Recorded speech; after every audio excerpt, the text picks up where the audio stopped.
রামুদা, রামুদা, আমাদের 3টে চা। রামুদা, লিকার চা কিন্তু। হ্যাঁ হ্যাঁ, সন্ধ্যা থেকে কত কাপ হলো, খেয়াল আছে? হরিদা, তাহলে তুমি চা খাবে না তো? আরে হরিদা এখন লাল চা না, সাদা জল খেয়েছে। এই তোরা থামবি, শুধু শুধু হরিদার পেছনে লাগিস।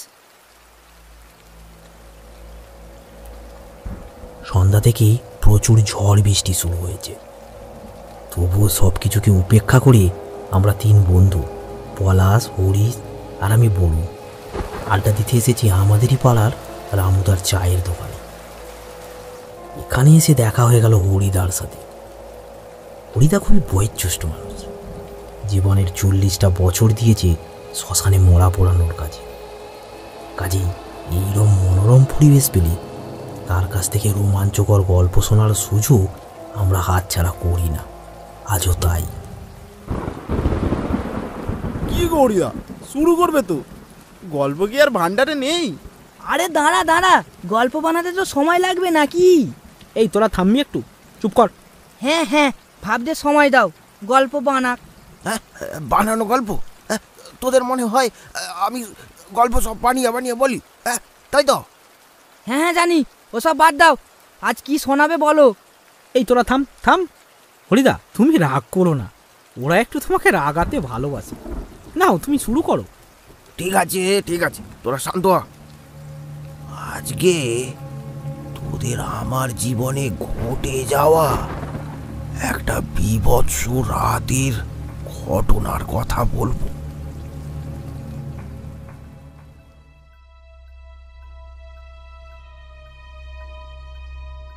আজ থেকে প্রায় 40 বছর আগে, তখন আমি অভাবের তাড়নায় এদিকে ওদিকে কাজ খুঁজে বেড়াচ্ছি।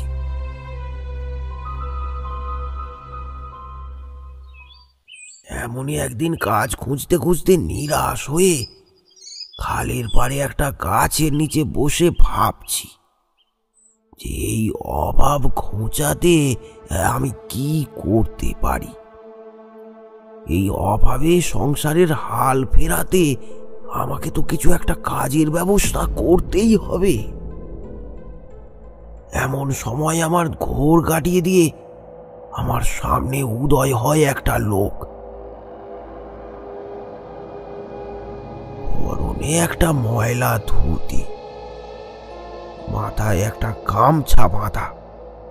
তাকে দেখেই বোঝা যাচ্ছে যে সে রীতিমতো মদের নেশায় চুর হয়ে আছে। একটু মৃদু হাসি হেসে সে বলল, কে মশাই, এত দুশ্চিন্তার মধ্যে আছো? জীবনে এত দুঃখ কিসে? জীবনে বেঁচে থাকার দুঃখ, বাঁচতে চাই তাই এত দুঃখ। আমি তাকে আমার সমস্ত সমস্যার কথা খুলে বললাম।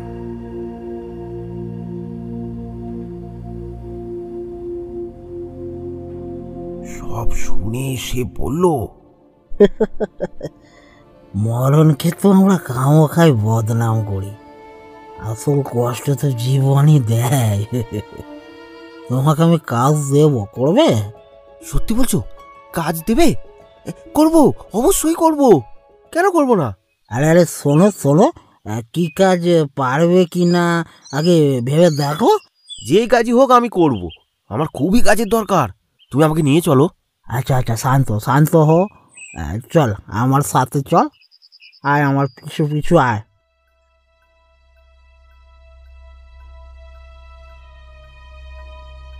আমি 7-5 না ভেবে লোকটির সাথে চলতে শুরু করলাম।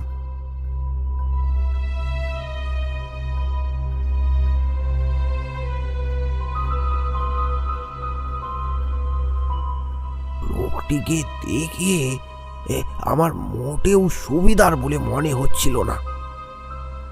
একই অজানা এলাকা, খালের পাড়ে এই নির্জন জায়গায় একটা মাতালের পাল্লায় পড়েছি, কিন্তু এখন তার পিছু করা ছাড়া আমার আর কোনো উপায় নেই।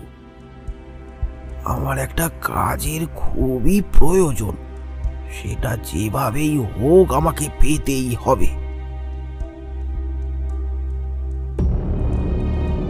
আমি লোকটির পেছন পেছন চলতে লাগলাম। বেশ খানিকক্ষণ পর লোকটা থামলো। একটা প্রাচীর ঘেরা জায়গা, পাঁচিলের পাশে একটা বকুল গাছ। পাঁচিলটা বেশ পুরানো।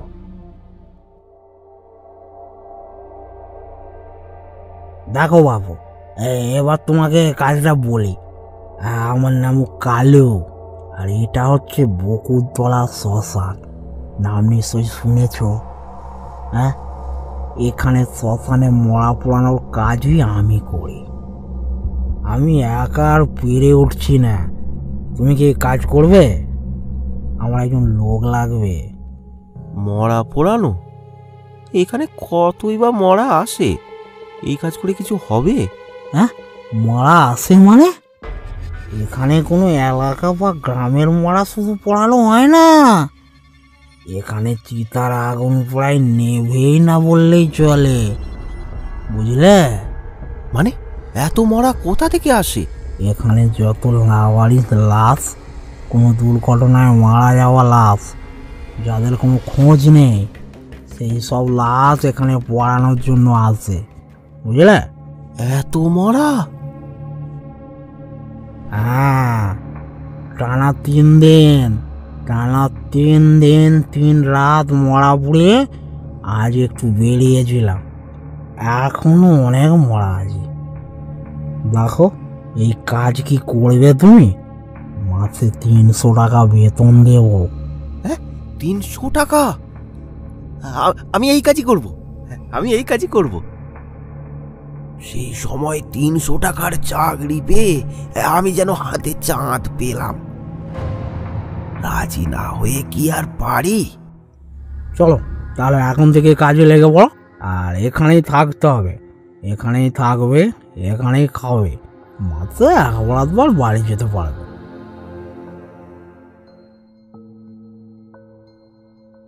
মনে এক রাস আনন্দ নিয়ে আমি প্রবেশ করলাম বকুলতলার শ্মশানে।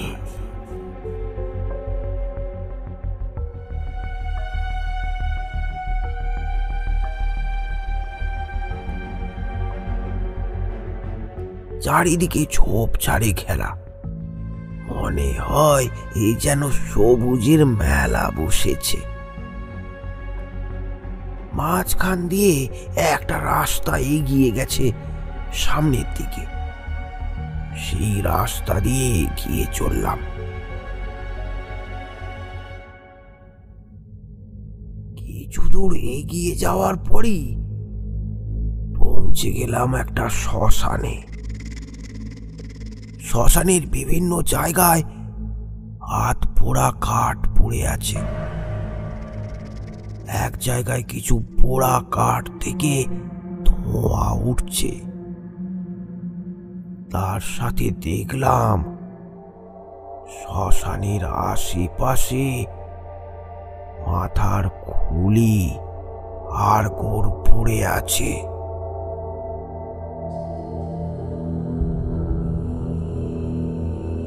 ধীরে ধীরে জায়গাটা আমার কাছে মনোরম থেকে ভয়ানক হতে শুরু করলো।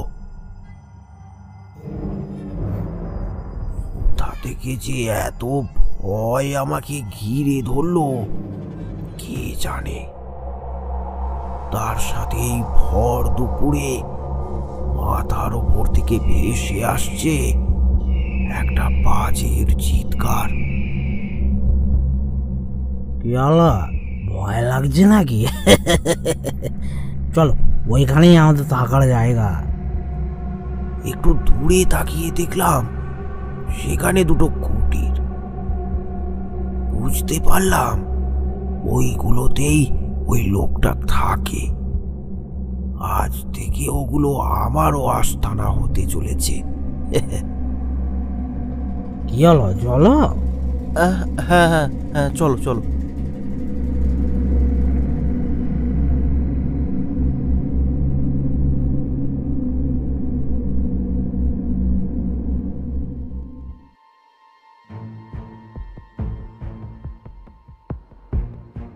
সন্ধ্যা হয়ে গেছে। আমরা দুজন কুটিরের দাওয়ায় বসে, সামনে একটা হ্যারিকেন টিম টিম করে চলছে, চারিদিকে কালো কুচকুচে অন্ধকার। আমার পাশে বসে কালু মত্র পানে ব্যস্ত। তুমি খাওয়াই, একটু দেবো? না না, আমি এসব খাই না। খায় না বললে হবে? এসব কাজ করতে গেলে একটু আধটু খেতে হবে, মানে সাহস আনতে হবে, না হলে তুমি বাবু পারবে না। না না না না, তুমি খাও, তুমি খাও, আমি সব এমনিতেই পারবো। দেখবো তোমার কত সাহস। আচ্ছা, ওই পাশের ঘরটায় কে থাকে?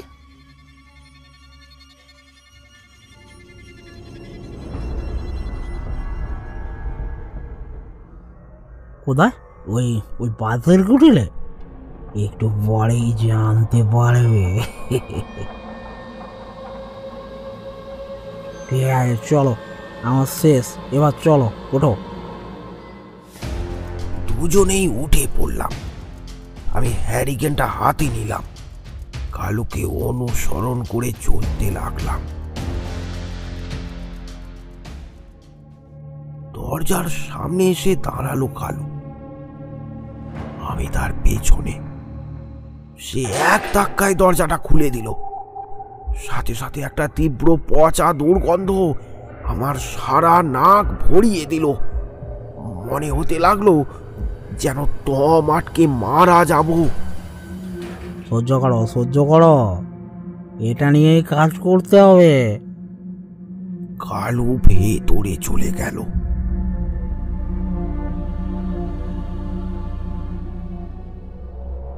আমি এক পা এগিয়ে হ্যারিকেনটা ওপরে তুলে ধরলাম, ভেতরে কি আছে তা দেখার জন্য।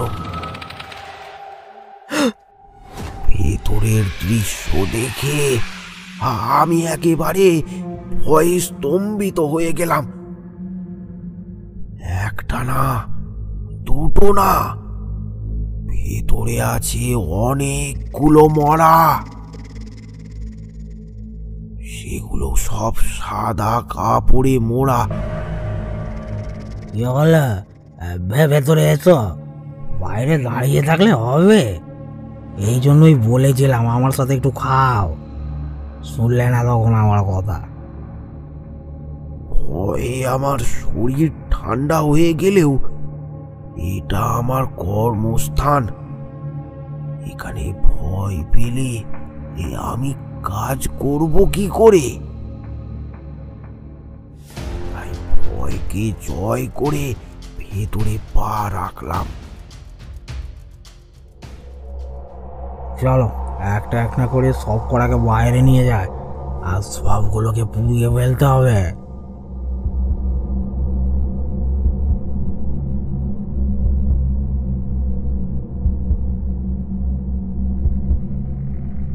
একটা একটা করে মরা এনে গাছের নিচে রাখা হলো।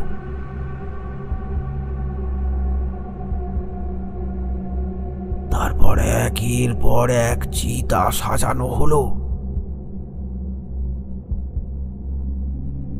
তারপর একসাথে সব চিতায় আগুন দেওয়া হলো। একসাথে এতগুলো চিতার আগুনে শ্মশানের অন্ধকার একেবারে কেটে গেল। চারপাশটা একেবারে আলোয় আলোয় ভরে উঠল।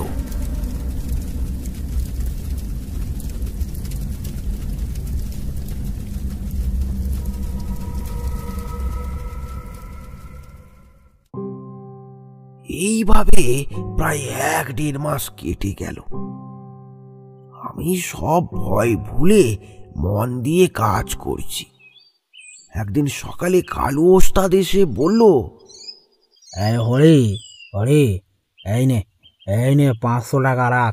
300 বলেছিলাম, এ মাসে অনেক কাজ হয়েছে, তাই এটা রাখ।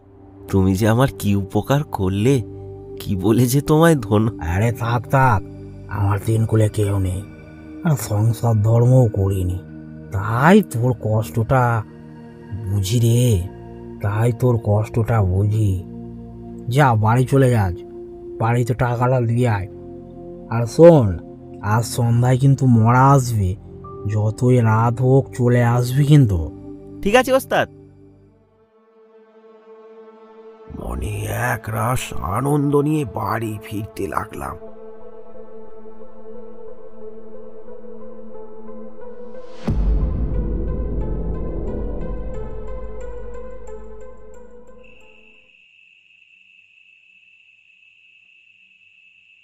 বাড়ি থেকে সন্ধ্যার পর রওনা দিলাম শ্মশানের উদ্দেশ্যে। ওস্তাদ বলে দিয়েছে যতই রাত হোক যেতেই হবে, শ্মশানে মরা আসবে। তাই তাড়াতাড়ি পা চালালাম।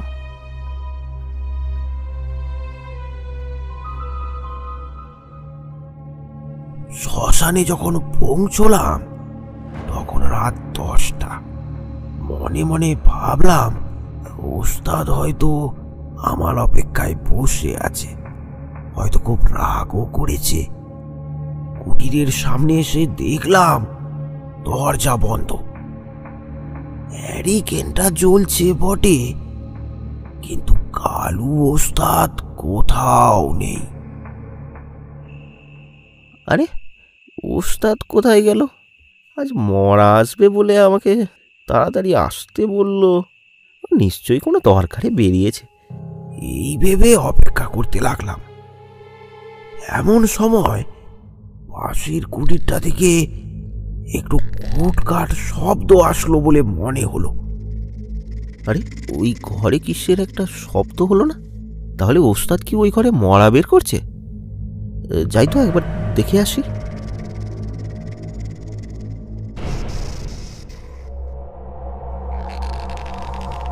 দেখলাম দরজা বন্ধ, কিন্তু ভেতর থেকে বিভৎস রকম একটা আওয়াজ আসছে। আর দাঁড়িয়ে থাকতে পারলাম না, উপরে উঠে জানালা দিয়ে উঁকি মারলাম।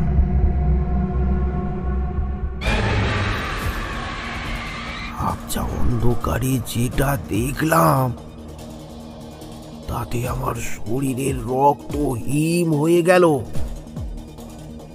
কালু ওস্তাদ তখন একটা মৃতদেহের সাথে সম্ভোগে লিপ্ত। ভয়ের সাথে সাথে একটা ঘৃণার উদ্ভব হলো মনে। চুপ করে সেখান থেকে চলে এলাম।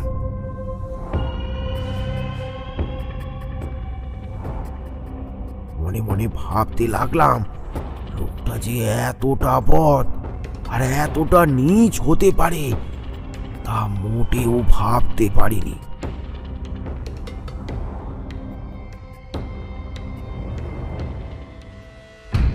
আরে ঘরে, আরে কখন এলি?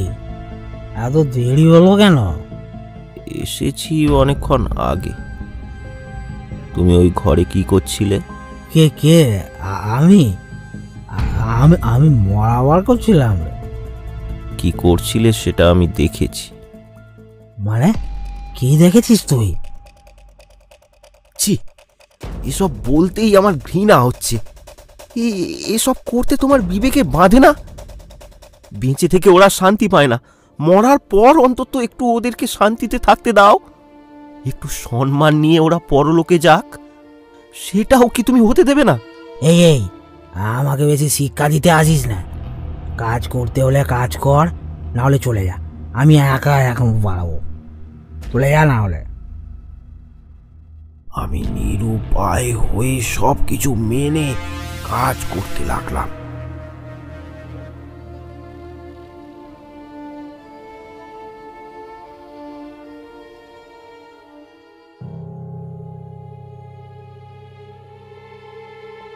এইভাবেই কেটে গেল প্রায় 4-5 মাস। সব একই রকম চলছিল। সব দেখেও না দেখার ভান করে চালিয়ে যেতাম। একদিন সন্ধ্যায় প্রচুর ঝড় বৃষ্টি নামলো। আমরা দুজনেই কুটিরের দাওয়ায় বসে প্রতিদিনের মতো কালু ওস্তাদ একটা বোতল নিয়ে বসেছে। দুদিন হলো শ্মশানে কোনো মরা আসেনি, আর মরা না আসলে টাকাও রোজগার হবে না। তাই আমি একটু চিন্তায় পড়ে গেছি। কিন্তু কালু ওস্তাদ নিশ্চিন্ত মনে সুরা পানে মত্ত, তার যেন কোনো চিন্তা নেই। বাইরে ঝমঝমিয়ে বৃষ্টি পড়ছে। এমন সময় ছাতা মাথায় দুজন প্যান্ট শার্ট পরা লোক এসে হাজির। দেখে মনে হলো তারা খুবই ভয় পেয়ে আছে। আচ্ছা, তোমাদের মধ্যে কালু কে? হ্যাঁ কে? হ্যাঁ আমি কালু, বলুন। তোমার সাথে একটা গোপনীয় কথা ছিল। হ্যাঁ বলুন, কোনো সমস্যা নেই, আমারই লোক। একটা মরা আছে, গোপনে তার সৎকার করে দিতে হবে। কত টাকা লাগবে বলো, কাজটা তোমার করে দিতেই হবে। ওস্তাদ, ব্যাপারটা কিন্তু সুবিধার লাগছে না। আচ্ছা, কি হয়েছে সব খুলে বলুন তো। লোকটি ঘটনাটা খুলে বলল। তা শুনে যেটা বুঝলাম সেটা হলো, তাদের পরিবারেরই একজন স্ত্রীর সাথে ঝগড়া করতে করতে রাগের বশে কিছু একটা দিয়ে তার মাথায় জোরে আঘাত করে, আর গৃহবধূটি সেখানেই মারা যায়। এই ঘটনাটা তারা চাপা দিতে চায়, গোপনে মরাটাকে পুড়িয়ে দিয়ে সেটাকে নিখোঁজ বলে চালিয়ে দিতে চায়। ঠিক আছে, কাজ হয়ে যাবে। কিন্তু ওস্তাদ, এটা কি ঠিক হবে? এই তুই থাম, বলছি টাকা কিন্তু একটু বেশি লাগবে। সেটা নিয়ে ভেবো না, টাকা প্রচুর আছে। মরা কোথায়, সাথে করে এনেছেন? হ্যাঁ, ওই মরা বাইরে গাড়িতে আছে। আচ্ছা ঠিক আছে, চলো।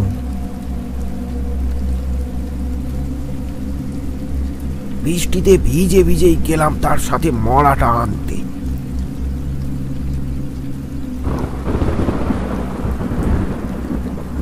মরাটা এনে রাখা হলো সেই ঘরে। একজন যুবতী মহিলা, পোশাক আশাক দেখে মনে হলো বেশ ভালো বাড়ির গৃহবধূ।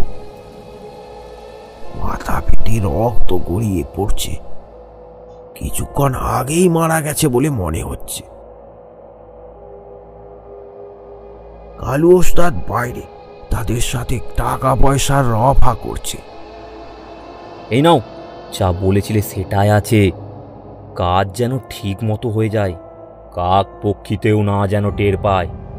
সেসব নিয়ে আপনারা ভাববেন না। কি বলেছিলাম, টাকা প্রচুর আছে। এখন আসি আমরা।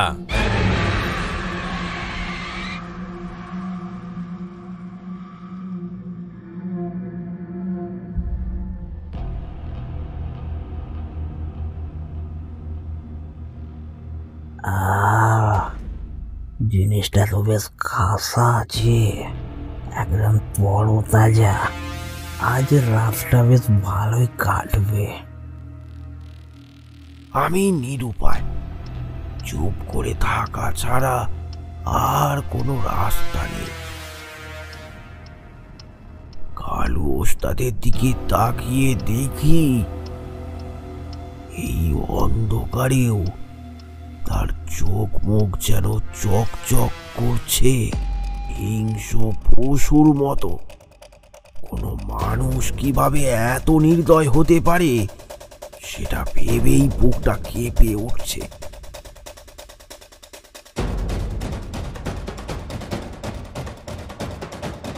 ধীরে ধীরে কালু সামনের দিকে অগ্রসর হতে থাকে। এমন সময় মহিলাটার দিকে তাকিয়ে আমি চমকে উঠলাম। মনে হলো মরাটা যেন একটু নড়ে উঠল। হ্যাঁ, এই সত্যিই তো, মরাটা শুধু নড়ে উঠলো তা নয়, ধীরে ধীরে চোখ খুলছে। মানে মহিলাটা এখনো বেঁচে আছে, মরেনি। জল, একটু একটু জল, জল। ওস্তাদ, ওস্তাদ, ওস্তাদ বেঁচে আছে, ও বেঁচে আছে ওস্তাদ। দেখলাম কালু ওস্তাদের তাতে কোনো ভ্রুক্ষেপ নেই, সে তাকিয়েই রয়েছে। সে যেন লালসায় মেতে একেবারে আত্মহারা হয়ে তাকিয়ে রয়েছে মেয়েটার দিকে। ওস্তাদ, ওস্তাদ এখনো মরেনি, ও ওস্তাদ ও বেঁচে আছে। কালু পাশে পড়ে থাকা একটা বাঁশ তুলে সজোরে আঘাত করলো মহিলাটির মাথায়। ওস্তাদ! নে এবার হয়েছে, দেখ আর বেঁচে আছে নাকি দেখ। আমি আর সেই দিকে তাকাতে পারলাম না, আমার দু চোখ জলে ভরে একেবারে আবজা হয়ে গেল। হাঁ করে দাঁড়িয়ে দেখছিস কি? যা বাইরে গিয়ে সব ব্যবস্থা কর, আমি মরা নিয়ে আসছি, যা।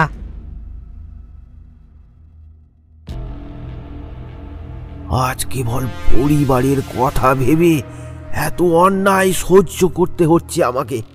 বাইরে চুপচাপ দাঁড়িয়ে রইলাম। বেশ কিছুক্ষণ পর কালু বাইরে বেরোলো। এই শোন, বলছি দেহটা আজ পড়াবো না, এই মাত্র সবে মারা গেছে, এখনো দুদিন ভালোই থাকবে, কাল রাতের অন্ধকারে পড়াবো, বুঝলে? চল।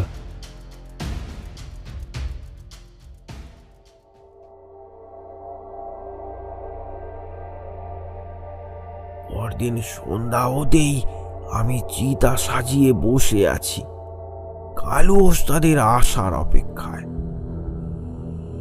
কিছুক্ষণের মধ্যেই কালু ওস্তাদ চলে এলো। কিরে, সব ব্যবস্থা যে করে রেখেছিস? বলছিলাম মরাটা আর একদিন রেখে দিলে হতো না? না, আজই ওই দেহটা পুরানো হবে। আচ্ছা আচ্ছা, দাঁড়া দাঁড়া, আমি নিয়ে আসছি। আর একটু দেরি হবে কিন্তু, অপেক্ষা কর। কালু চলে গেল সেই লাশের ঘরে। আমি চুপ করে বসে রইলাম।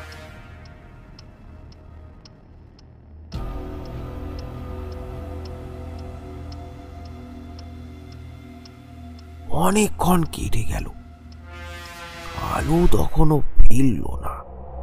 বেশ কিছুক্ষণ পর হঠাৎ একটা চিৎকার শোনা গেল।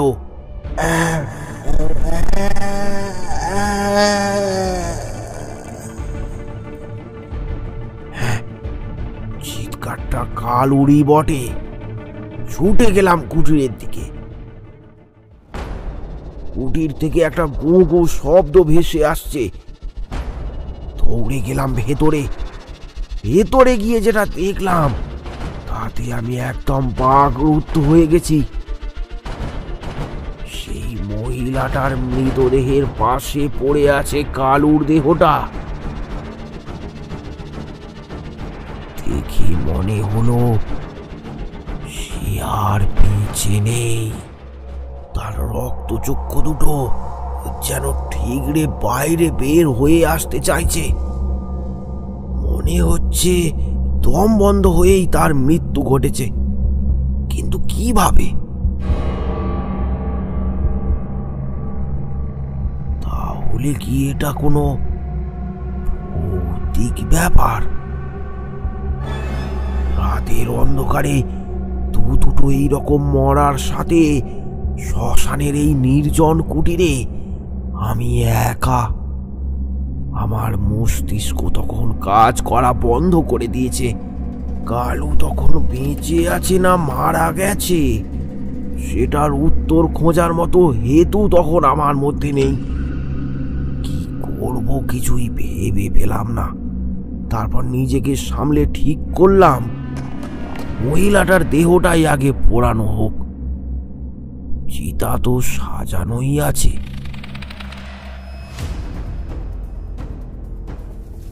সেই মতো মহিলাটির দেহ নিয়ে এসে চিতায় তুলে আগুন দিয়ে দিলাম।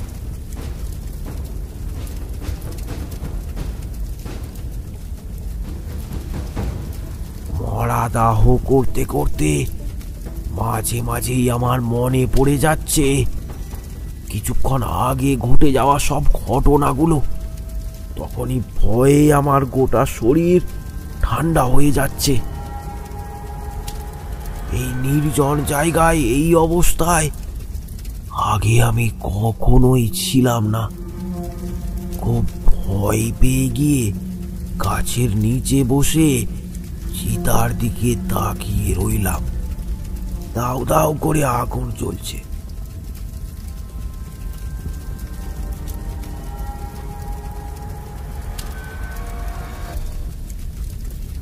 এবার আমি উঠে মরার কাছে যেতে থাকলাম। কাছে গিয়ে দেখি মরা তো একটুও পড়েনি, আবার উঠে বসেছে মরা। এ কি তাজ্জব ব্যাপার! এই দৃশ্য দেখে আমি ভয়ে ঠক ঠক করে কাঁপতে লাগলাম। এই পিণ্ডটা যেন কাঁপতে কাঁপতে এবার ফেটেই যাবে। অপঘাতের মরা, তার উপর আবার খুন করা হয়েছে তাকে, তার উপর তার লাশের সাথে এই অন্যায় অত্যাচার। তাই কি এই সব ভৌতিক কাণ্ড ঘটছে? কি করব কিছুই খুঁজে পেলাম না। এক জায়গায় দাঁড়িয়েই রইলাম। হঠাৎ মাথায় একটা কথা মনে এলো। পাশে থাকা কলসিটা নিয়ে পাশের খাল থেকে এক কলসি জল নিয়ে এলাম। তারপর সেটা চিতার উপর পড়ে থাকা মরাটির পায়ে ঢালতে লাগলাম। তার সাথে বললাম, বোন, তোমার সাথে ঘটে যাওয়া সব অন্যায়ের জন্য আমি ক্ষমা চাইছি, আমি ক্ষমা চাইছি। তুমি শান্ত হও বোন, শান্ত হও। সাথে সাথে মৃতদেহটা লুটিয়ে পড়ল চিতার উপর। তাহলে সে শান্ত হয়েছে এবার।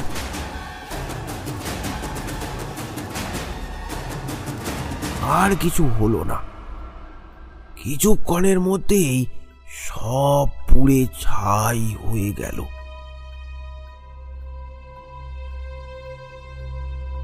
এবার কালু ওস্তাদের ব্যাপারটা দেখতে হবে। ছুটে গেলাম সেই ঘরে।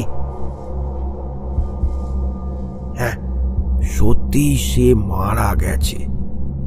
এখন জানাজানি হলে সব ব্যাপারটা ফাঁস হয়ে যাবে, প্রকাশ হয়ে যাবে কালুর দুষ্কর্ম, আর তাতে হয়তো বন্ধ হয়ে যেতে পারে এই শ্মশানও। তাই ঠিক করলাম, ও এতদিন নিখোঁজ লাশের সৎকার করেছে, আজ ওর লাশকেই নিখোঁজ করে দিই আমি।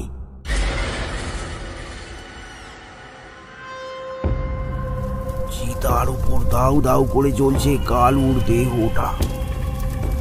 তার জন্য আমার মনে আজ একটুও দুঃখ নেই। হঠাৎ দেখলাম জ্বলন্ত অবস্থায় কালুর দেহটা চিতার উপর বসে পড়েছে।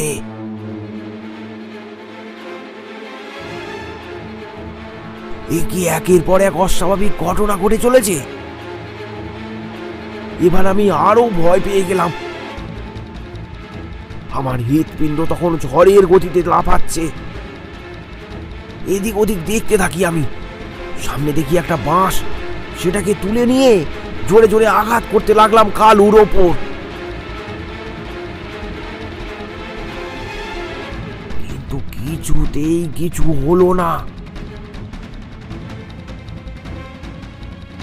হঠাৎ আমার মাথায় বিদ্যুৎ চমকের মতো খেলে গেল উপায়টা। বেয়াদব লোক, তুই মরে গিয়েও শান্তি দিবি না? দাঁড়া দাঁড়া, তোর ব্যবস্থা করছি। পাশেই মহিলাটার চিতার হাত পোড়া কাঠ পড়ে আছে। সেই কাঠ তুলে নিয়ে চাপিয়ে দিলাম কালুর দেহের ওপর। সাথে সাথে মরাটা কাঠের চাপে চিতার ওপর লুটিয়ে পড়ল। তার সাথে দাউ দাউ করে জ্বলতে লাগলো চিতা।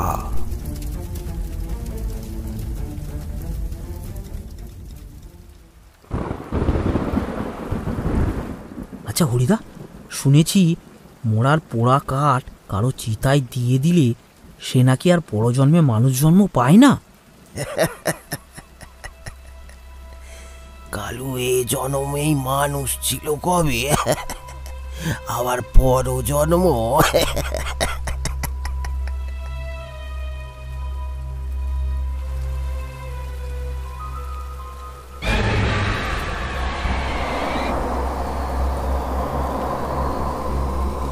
আরও ভয়ানক ভয়ানক গল্প পেতে বাংলা কার্টুন হাব চ্যানেলটি সাবস্ক্রাইব, কমেন্ট করে পাশে থাকুন।